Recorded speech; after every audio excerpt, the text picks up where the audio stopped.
Welcome to Mainland Television Regional News. I'm Graham O'Brien and today's bulletin: small community gutted by fire, another national champs hits town, roadworks distracts customers, and more. Sexton Stadium is getting a workout and proving its worth as another championship tournament comes to town on the heels of the South Island Rugby League and top of the South Squash tournaments. Taking to Sexton's courts from today are the National Under-19s basketball champs. I went down there and caught up with tournament director Steve Fitchett and captains of the Rotorua and Tasman teams who had just finished their first competition round. Steve, sorry to drag you away from all the action there. I can see you're real busy. Can you tell us a little bit about what's going on down here? There's lots of people. It's all going on. Yeah, here at Sexton Stadium we've got the National Under-19 Championships. We've got 30 teams from all around New Zealand, from Hibiscus Coast and Harbour down to Southland. As you can hear the ball bouncing, that's life. They're going to be here Wednesday, Thursday, Friday, Saturday, and at the end, about 7 o'clock on Saturday, we'll know who the best two teams are in the country, girls and boys. Right, so yeah, that's the basketball championships. Yes. And yeah, there's a lot of people. How many are you expecting to cater for today or over the weekend? Well, with 30 teams, that's over 300 players. Then you've got all the management. There'll be 3 or 4 per team, plus all the hangers-on, parents, supporters, whatever. So yeah, it's pretty busy. Well, it really shows how popular the sport is, and what a great injection into the local economy at this quiet time. Oh, heck yes. All these people have to stay somewhere. They have to eat and sleep. So lots of money coming in to Nelson. And any picks for the winning team? Obviously the locals are going to be the favourites. We might be struggling a bit, but we'll be there competing hard, that's for sure. I suspect it might be somewhere up Auckland way that has the best teams, the north of the north, shall we say. But who knows? Everybody thinks they're going to win it. That's right. We can only hope for the locals and get people down here to cheer on the local team. Yes, from 9 o'clock in the morning till 9 o'clock at night, there are games going on here at the stadium. Eloise, captain of the local team, a few comments. How did you go in your last game? Not too bad. We started off a bit slow, bit of nerves there going, but in the second half we caught it up a bit, but still lost. But it wasn't too bad for our first game. Sure. And how do you rate your chances in the competition? Well, our goal is top 8, so we've got to win our next game at 2:15 today. But yeah, hopefully we'll get that and then top 8s and then go into quarters from there. Fantastic. And what's the experience of playing with all these teams around New Zealand coming down here? Yeah, it's a good opportunity for us, especially being Tasman, a small place, and it gives like the Blenheim and like Buller and Greymouth people a good chance to see what the rest of the country has to offer in basketball. Yeah. Okay, you had the first game up. How did you go? Where are you from? Can you give us a few comments? We're from Rotovegas, down up north. And we just played Tasman and we won, which was a good game. Yeah. And you guys pretty excited about coming down? Nice trip? Yeah, or long trip actually, 13 hours worth. So thanks to a bus driver, but yeah, no, it was good. Good trip. And whereabouts are you staying? Nelson College. Oh, okay. Yeah, good place. That's great. Hey, and how do you fancy your chances in the whole tournament? Hopefully going to top 8, but we'll see. Yeah. So get on down and support the teams. For more information, please go to the link provided. A sudden flurry of service vehicles descended on Waimea Road yesterday morning after a water mains failure split the road open near the intersection of Waimea and Motueka Streets on Tuesday. Network Tasman arrived with computerised technology to help with mapping of the underground utilities, and Chorus swung by on the act to ensure that all avenues were covered for the water mains repair. Nelmax set up the road cones while unpacking digging machinery to cut through to the cause of the problem. Traffic flow was reduced while temporary repairs were done, making the drive home at peak time a bit longer. A more permanent fix will need to be carried out at a later date. The Tasman Street upgrade has caused residents a bit of inconvenience over the last 5 months, but for Brook Street store owner Martin Meads, it has meant more than just a hassle. I spoke to Martin about the roadworks and the impact it has had on his business. Martin, thanks for taking a few minutes of your time to talk to us about this issue. The roadworks have been going on for more than 5 months now. How do you feel they've impacted you and your business? Well, they've impacted massively. Naturally, my business and like others of my size around the whole town rely heavily on passing traffic, parking and all that sort of things, and also, especially in my case, the direction of the traffic. Well, since they turned it around and made it one way from the beginning of March or end of February, whenever it started again, the flow's only been one way, and initially it was the wrong way, and I went down quickly. And do you feel there was adequate consultation about the traffic flow and stuff to minimise the impact on you and the residents around here? No, as per usual, and I'm sure most Nelsonians agree here, there's never contact, there's never consultation. They come along with a fixed idea and that's it. They've got the degrees, they've got the expertise. Well, in this case here, the degrees and the expertise have made a right mess. I'm sorry, they've not been a good gel. All they had to do was talk to the businesses, and I'm not talking about just the shop business, I'm talking about people who work from home, power, they need the power all the time, people like that. They've just gone in with the big graders, and from day one they made a one-way system. Well, a one-way system, as you know, if you put a shop on a one-way system, you've lost 50% of your traffic straight away. And unfortunately, but my biggest people are the ones coming home at night time, not the ones going to work and to school and to wherever. They do it on the way home. And they just went up for some reason known to themselves, decided to make the one way the wrong way. And immediately lost people from the beginning of March onwards. And when you take people out of their habits and teach them a new habit, in other words, a different direction, they're hard to get back. And now have you, after it's been a bit more publicised, have you had a bit more contact with council now? Are you a bit happier about what's happening? Well, the only consultation physically I've had is with the third engineer, and I emphasise the word third. They're on to the third engineer now, so I'm not too sure where the other two disappeared to. Maybe in one of their holes they forgot to fill in.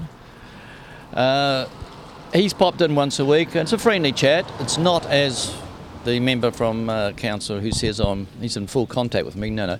He's only popped in about 3 times and basically say what they're doing. And he's quite a nice guy and he talks fairly, and I've got no qualms with that. I haven't. As the councilman has said, I'm happy with the consultation. Does it mean because I don't scream at him? Or should have I screamed at him to make the man in the paper say, oh, he's not happy? And just going back, the actual, if you don't mind me asking, the actual takings in your shop, what sort of impact has that had? It's been about 40%. It's hard to say because it's winter and school holidays, which are two very things, and also the times might be tough out there at the moment, different people here and that. But yes, I'm back to where I was 18 years ago. As I've said many times in the paper that, fortunately, I've been in business long enough and I've got established, and I'll survive and come out the other end. If I'd been a new person or a young couple gone in and with all the proverbial mortgages, etc., no, they would be broke by now. Oh man, we hope that there's an end soon in sight, though with winter on its way, it's hard to finish, I think. Well, they've gone, as I've said, they've gone into their problem now, sealing. It was the wrong time of the year. The ground temperature must be up at a certain degree, apparently, and the rain does have an effect. They can't seal in certain times. Well, now they've got a double whammy where they should have been finished. So this project here could theoretically go on for, well, the first section was supposed to be sealed. They announced it to be sealed for 7 weeks ago, and they ain't sealed it yet. So at the moment, we're just day by day. Man, thanks very much for your comments, and we hope there's an end in sight for you. Tasman Council are digging in down at Mapua Wharf, and we're not talking about the situation with Hamish's, but the retaining of the beach wall in front of where Hamish's currently is, heading towards a leisure park from the small wharf park frontage. This remedial work is so Council can provide a concrete wall to prevent further land loss, which if not done will cause the loss of a popular native nio tree used by many Mapua children as a climbing tree along the inlet between the wharf and Rabbit Island. Entries have opened for the 2015 Enterprising Rural Woman Awards, offering women who run their own rural businesses the opportunity to boost their profiles and gain recognition for their achievements. This year there's been a lot of interest in the awards, and Rural Women New Zealand National President Wendy McGowan said the organisation is already fielding inquiries from women keen to enter. Entries must be in by Friday the 18th of September.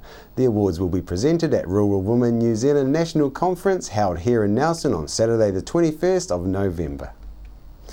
And finally, a popular cafe on State Highway 60 in Rewalker was gutted by fire in the early hours of Wednesday morning this week. The Ginger Dynamite Cafe was a well-used stopover point for cyclists on the Great Bike Trail and vehicle travellers in general. In the cafe's Facebook page on Wednesday morning, cafe owner Brad Dalton announced that Ginger Dynamite Cafe, with regret, informs its fans that Ginger Dynamite has met a sad end this morning, burning to the ground. He thanked the fire crews who did a great job containing the fire, as well as everyone who had supported the cafe over the last couple of years, saying that you guys made it so worthwhile. His post ended with, "Watch this space, who knows?" The fire had many people from the small community phoning for help, with the first call reported in around 4:50 a.m. 8 appliances from as far as Nelson attended the fire, with the first responders arriving soon after 5 a.m. to the unoccupied building, which was well ablaze. Their first efforts went to saving other neighbourhood buildings in the shopping area, and all 8 crews were busy at the fire's peak to prevent it from spreading further. The store was completely gutted by fire, and neighbouring store Mrs. Smith's Vegetables suffered only minor damage, leaving the blackened side wall and smoke-damaged stock. The cause of the morning fire at the time of going to air was undetermined. After the break, we'll bring you the latest weather update and some events and happenings coming up from around the region. Why would you want to pay as much as $1,000 for a single bed mattress when you can buy a high quality locally made mattress like this for as little as $220? And a queen size mattress could cost you in excess of $3,000, but at Nelson Beds you could have a mattress like this as low as $425. So why would you go out and spend a fortune on your child's bedroom when you can come to Nelson Beds and buy a complete single mattress and base set, a 7-drawer Scotch chest, a headboard and a 3-drawer bedside cabinet for as little as $979? So call and discuss our custom manufacturing options and local after sales service at Nelson Beds, Nelson's only bedding manufacturer. I'm Francis from Nelson Auto Glass. We repair all auto glass, stone chips, windscreen replacements, scratch removal. If you have an auto glass issue, our team will sort it. Nelson Auto Glass Specialist, 84 Vanguard Street, Nelson. Hi, my name's Ian Mortimer. Mortimer Auto Upholstery is your one-stop shop for all your upholstery needs. We do car and boat interiors, boat canopies, ute tonneau covers, canvas and PVC fabrication. Call in and see us in Oxford Mews, 72 Oxford Street, Richmond. Hi everyone, I'm Malcolm Harris from The Facilitators. We now look after sales for mainland TV, radio, Sky and online. New Zealand On Air's latest Colmar Brunton survey confirms mainland's large multimedia audience. If you're in business or want to put a message out to everyone in the Nelson Tasman region, plus nationwide on Sky or worldwide online, please give me a call or see our website at www.mainlandtv.nz. We're the team at JCar, right here in Nelson, 120 Hardy Street. Our shop is full of electronic items, including security alarm systems, electronic components, solar and power, electronics, toys,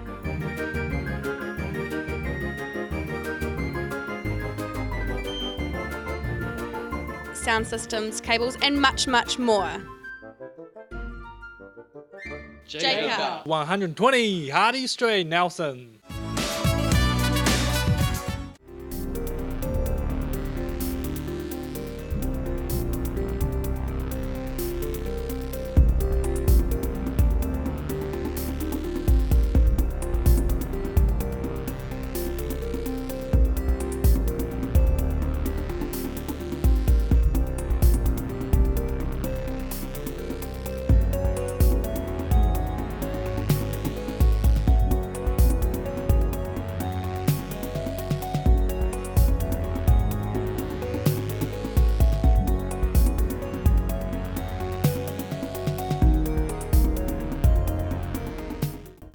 Nelson Diabetes Club will be meeting this month on Friday the 31st of July at 1:30 p.m. at Nick Smith Rooms on Waimea Road. The speaker is Linda Bergman of Power Talk International, Gold Coin donation. Victory 60 Plus is on Tuesdays at 1:30 through to 3:30 p.m. at 238 Upper Vanguard Street. You can join in for cards, games and a cuppa. On behalf of the team here at Mainland Television News, thank you for joining us, and we'll bring you the latest news and events from around the region again tomorrow.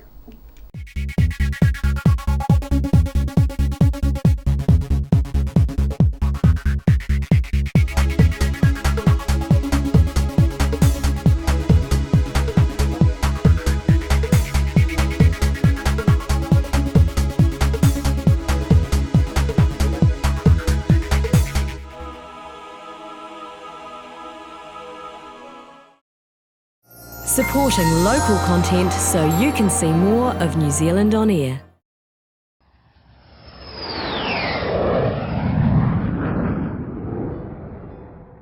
This is a beautiful 4-bedroom, 3-bathroom home. It's a large internal access double garage. It fits 2 cars nicely with a little workshop bench at the end of it. In this room we have 2 large lazy boys, a 3-seater and a 2-seater leather lounge suite, 50-inch Samsung TV and a heat pump. Features are a cathedral ceiling and of course that beautiful view. For relatively little cost, you too can sell your house. Do it yourself. You're the best person to promote and sell your own house. Your personal endorsement is the best selling proposition. Put yourself on screen and sell it. You know the attractions of your house. You know it better than anybody else. So, get up there and tell us all about it. Sell it. Upstairs we have 3 bedrooms. One of these has a full ensuite. That's the master bedroom with large bifold doors. Now out these bifold doors you get to a wraparound deck area that faces northwest, and this is lovely in the morning for sitting and having your coffee. Hawk Films is now producing for you an advertising package and a broadcasting service at a price far lower than you would expect. We will produce your advertising video and feature it across TV, radio and electronic media. Your message will be up to 3 minutes long and it'll be broadcast 5 times a day on radio and TV. 5 times a day. And it will be listed online all day, every day, for exposure to your potential buyers. You can also use the ad and the photos to promote your house on radio, TV, Trade Me and other real estate sites. We can also offer drone aerial shots for a totally different viewpoint from the one you would normally see. Selling your house is up to you and your solicitor. We're here to merely add value to your advertising strategy. Give me a call and let's get your property on the market.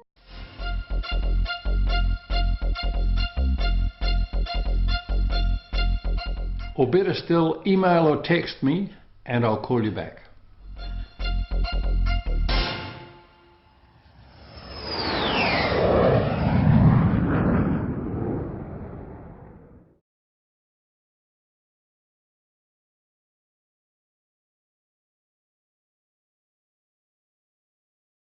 Welcome to Smugglers Pub and Cafe, open 7 days a week with free parking all day. Our lunch menus have that fat old-fashioned flavour where we treat you like treasure with the food you'll savour. We cater for children, grannies and granddads too, with special rates and privileges given to the elderly lunchtime crew. Our staff are friendly and kind and want to see you all come back time after time. Daytime or evening, it doesn't matter. Give us a call on 546 4084 and we'll be happy to spoil ya. World War I was a defining period in our history, impacting greatly on the lives of people from the Nelson province. Memories of the First World War is an exhibition which will be displayed in a number of regional venues and is currently on at the Nelson Provincial Museum.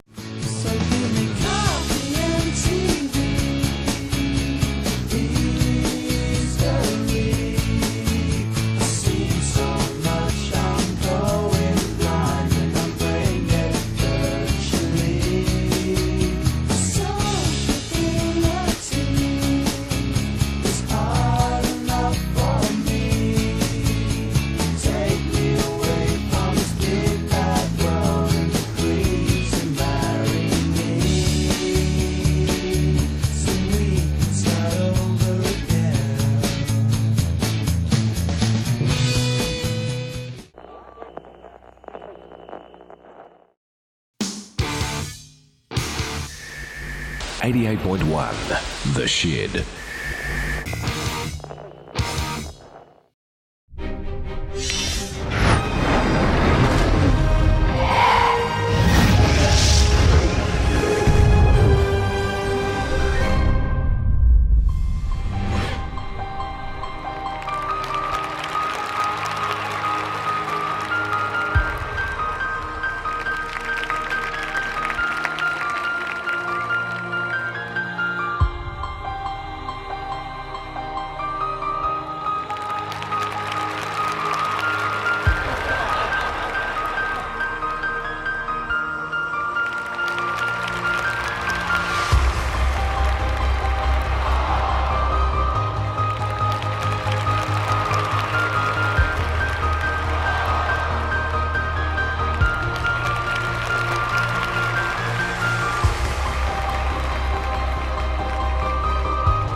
NASA spin-offs are everywhere.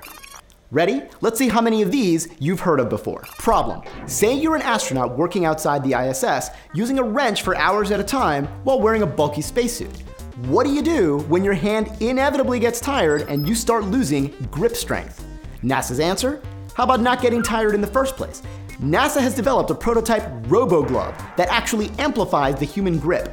They modeled it on the robotic hand of something else pretty cool, the robotic astronaut, or Robonaut, which has already been tested on the ISS.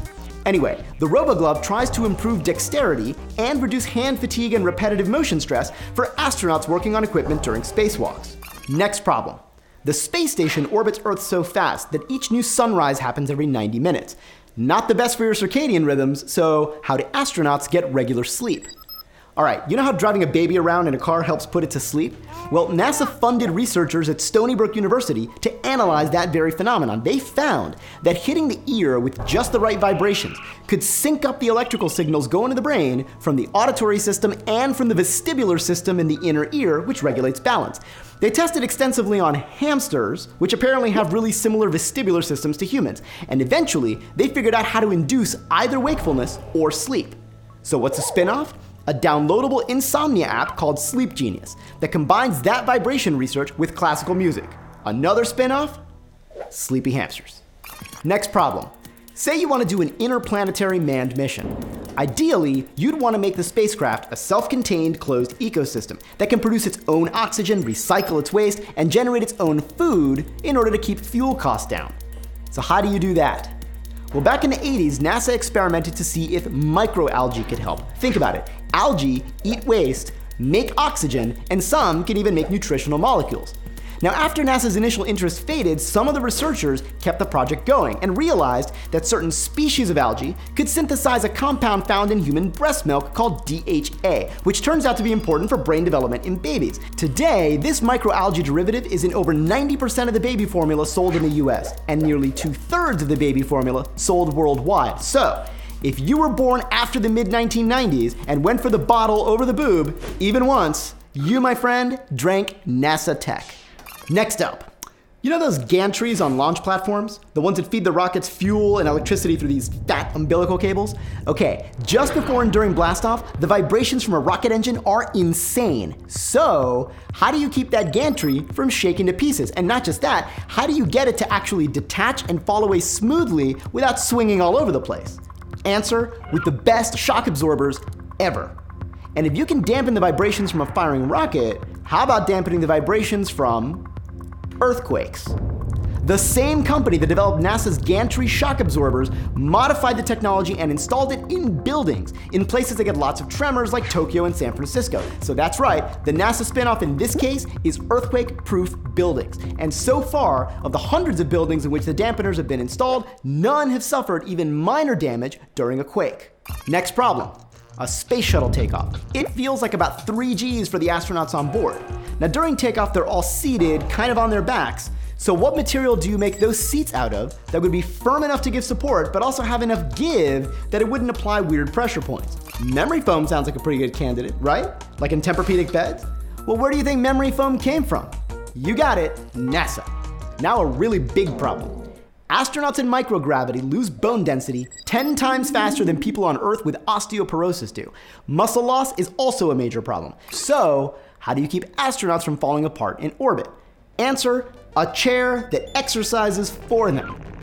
NASA funded some university researchers to experiment with targeted high-frequency vibrations that trick bones into thinking they're carrying weight so they won't deteriorate. While testing the system, the designers realized the vibrations also cause muscles to contract without voluntary effort. It's kind of like those ab belts on late night infomercials, except this thing actually works. Now right now it's just in the prototype phase being used for experimental physical therapy, but in 10 years, I'm gonna be jacked. Here's a serious problem. Inside a spacesuit, a rise in core body temperature from overexertion could be incredibly dangerous since there's no easy way to get that heat out. So how do you monitor a person's core temperature when that person is inside a spacesuit floating in space? How about a pill that takes your temperature? That's right, ingestible thermometers. Literally a pill with sensors and transmitters that takes your temperature from the inside. Next problem. How can you get pilots to see other planes through fog? Yeah, pilots, remember, the A in NASA is aeronautics. Answer, infrared laser strobe lights connected to a video camera. See, fog is opaque to visible light, but somewhat transparent to infrared light. By timing the return time of the laser pulse echoes and using image rendering software, NASA-funded research has helped develop a kind of infrared sonar for fog. Now, you know what else is also transparent to infrared light? Smoke and fire. So I think you can see the spin-off coming. Goggles for firefighters that can see through walls of smoke and flame, which is super badass. Next problem. Say you want to grow plants in space for food and oxygen. Now, plants need water, which is a precious resource on the space station that you don't want to waste. So, how do you know when to water plants in space? With NASA funding, university researchers developed a sensor that monitors plant leaf thickness, sends a plant health update to a computer, and then triggers automatic irrigation if needed. The spin-off? No-brainer, put the system on farms. The tech is still quite a ways from commercial viability, but interestingly, the prototype systems being tested on farms now can send status updates over text message. That's right, text messaging plants. All pretty cool, right? If you want to learn more, NASA Spinoffs actually has its own YouTube channel, magazine, and Twitter account, all linked in the description. Let us know your favorite spinoff, or let us know any good ones we missed down in the comments. We might shout you out on the next episode of Spacetime. Last week we asked whether the first Mars mission should be all women. I'll get to your comments in a second, but first 2 announcements. 1, we want to poll you guys about episode topic categories for the show, so please click on the link below and let us know the kind of material that you'd like to see on Spacetime. 2nd, in next week's episode, I'll be explaining some more relativity stuff. Not directly time and space things, something else. But there will be a challenge question posed at the end of next week's episode, so please tune in.